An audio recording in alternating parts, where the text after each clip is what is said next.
সাপের হাত অত আগাবে কেন?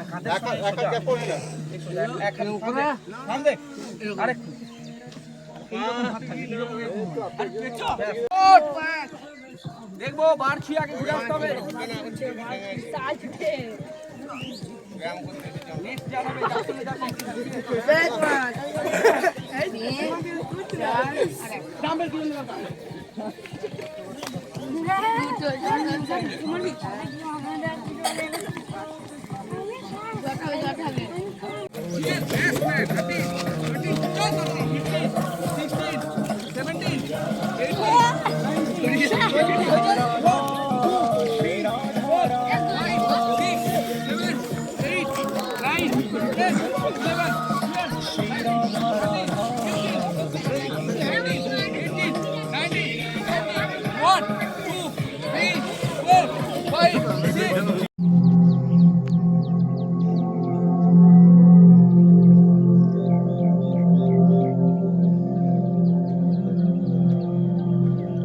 বর্তমানে থাকার এই মুহূর্তকে ফিল করুন।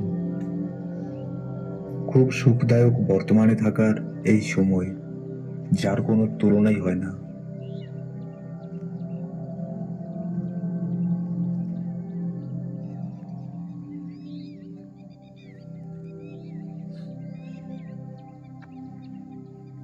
মনে হয় আপনার প্রত্যেকটা শ্বাস প্রশ্বাসই হলো বর্তমানে থাকার চাবিকাঠি।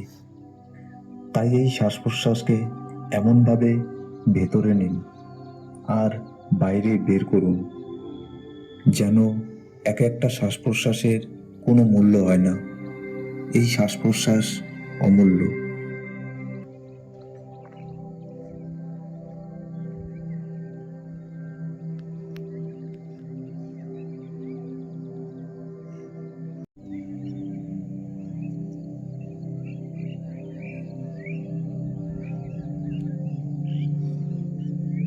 আপনার আশেপাশে কোনো আওয়াজ হলে সেটাকে শুনুন, অবজার্ভ করুন, কিন্তু সেই আওয়াজ শুনে কোনো রিয়্যাক্ট করবেন না, কিছু করার চেষ্টা করবেন না।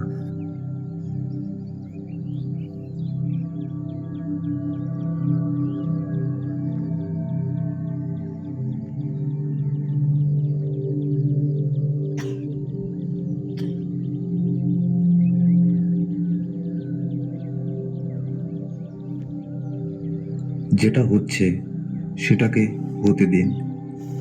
শরীরকে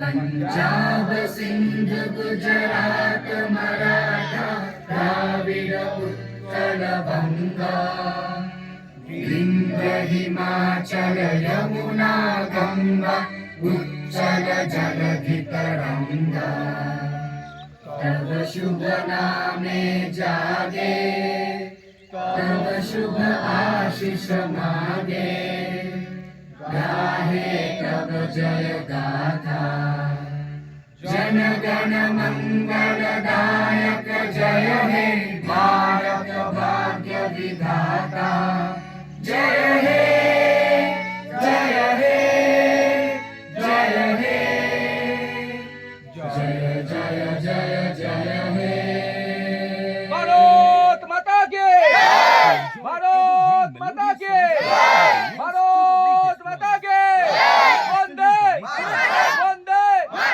वंदे স্যালুট। আজকে আমাদের পাড়ুই গ্রামের সমস্ত ভাইয়েরা দাদারা এখানে রয়েছে। আমরা ডেলি এইরকম ওয়ার্কআউট করি, মেডিটেশন করি। তো আমরা আজকে এদের থেকে জেনে নেবো যে এদের কেমন লাগছে। তো আমি প্রথমে ছোট খুদে বাচ্চাটার কাছে যাবো। তোমার কি নাম? অনিকেত ঘোষ। তুমি কদিন হলো এখানে ব্যায়াম করছো? কেমন লাগছে তোমার? ভালো লেগেছে? গুড। তোমার নাম? তোমার কেমন লাগছে এখানে ব্যায়াম করে?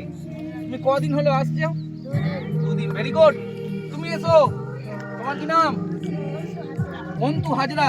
কেমন লাগছে এখানে ব্যায়াম করে? তোমার বাবা মা পাঠায় ভোরবেলা ডেলি? কি বলে বাবা? বাবা বলে যা মাঠে। কই বাবা?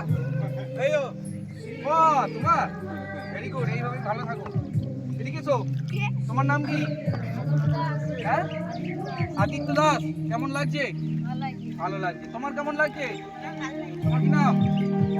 হ্যাঁ, সম্পদ ঘোষ। বাহ, তোমার কি নাম?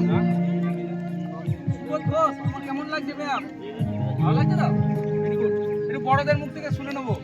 দীপেন্দু, কেমন লাগছে আমাদের? খুবই ভালো লাগছে। আমাদের এই খেলার মাঠটা এমনি পড়েছিল পিএমদার উদ্যোগে। আমরা সবাই মানে ইউথ জেনারেশনকে রক্ষা করার জন্য পিএমদা যে পদক্ষেপটা নিয়েছে, আমাদেরকে সবাইকে ডেকে নিয়ে এসছে এই মাঠে, এবং আমরা এই 7 দিন আসছি। সারাদিন কাজ করার সময় যে অলস লাগতো সেটা কোনো ভাব নেই, তো একদম ফিট এবং ফাইন রয়েছি আমরা। তার জন্য পিএমদাকে অসংখ্য ধন্যবাদ জানাতে চাই, এবং আমাদের পক্ষ থেকে একটা ক্ল্যাপ দিতে চাই পিএমদাকে। ওকে, বন্ধুরা কোথায় গেল? আমরা সমেশদার মুখ থেকে শুনে নেবো সমেশদা কেমন লাগছে। এই যে ইউথ জেনারেশন আসছে, একটা নেশা মুক্ত সমাজ গড়ে তোলা আমাদের সবার লক্ষ্য। তো তোমার কেমন লাগছে আমাদের এই প্রতিদিনের সেশন? প্রথমেই বলি সবাইকে, ছোটদেরকে আমার সম্মান জানিয়ে, বড়দেরকে প্রণাম জানিয়ে। একটু জোরে বলবেন, নাহলে এখানে আসবে না। আমাদের এখানে এটা খুবই দরকার ছিল। আমাদের গ্রামে যে সমস্ত ছেলেরা অত্যন্ত নেশার দিকে চলে যাচ্ছে, যার ফলে যুব সমাজ পুরোটা ধ্বংসের পথে চলে যাচ্ছে। আবার আমরা ভবিষ্যতে দেখতে পাচ্ছি ক্যান্সার অনিবার্য আমাদের মুখের সামনে দাঁড়িয়ে আছে। তো আমরা সেটাকে গ্রহণ করতে চাইছি, কিন্তু না, আমরা যতটা পারছি অ্যাভয়েড করার চেষ্টা করছি, যাতে সকল ছেলে বা আরও গ্রামে যত বয়স্ক মানুষরা যারা রোগে ভুগছে তারা অতি অবশ্যই যেন এগিয়ে আসে, তাদের শরীর স্বাস্থ্য যেন আরও ভালো থাকুক, সেই চেষ্টা আমরা করতে চাইছি। তো সকলকে চাইবো যে আমাদের মাঠে আসার জন্য অনুরোধ করব। তো এইভাবে আমাদের গ্রামবাসী কেন গোটা ভারতবর্ষ মিলে যদি এইভাবে করতে পারে, অবশ্যই আমাদের হসপিটাল থেকে আরম্ভ করে যে মেডিকেল থেকে আরম্ভ করে সেটা অনেকটা চাপটা কমে যাবে, প্লাস মানুষ ভালো থাকবে। সবাই একটু জোর গলায় fit India, hit India, fit India, hit India, fit India, hit India, fit India, hit India. Okay, all the best. এবার সবাই সবার মতো বাড়ি যাবো। সবাই আজকের দিনটা খুব ভালো কাটুক। All the best. হ্যাঁ, যাও, চলে যাও সবাই।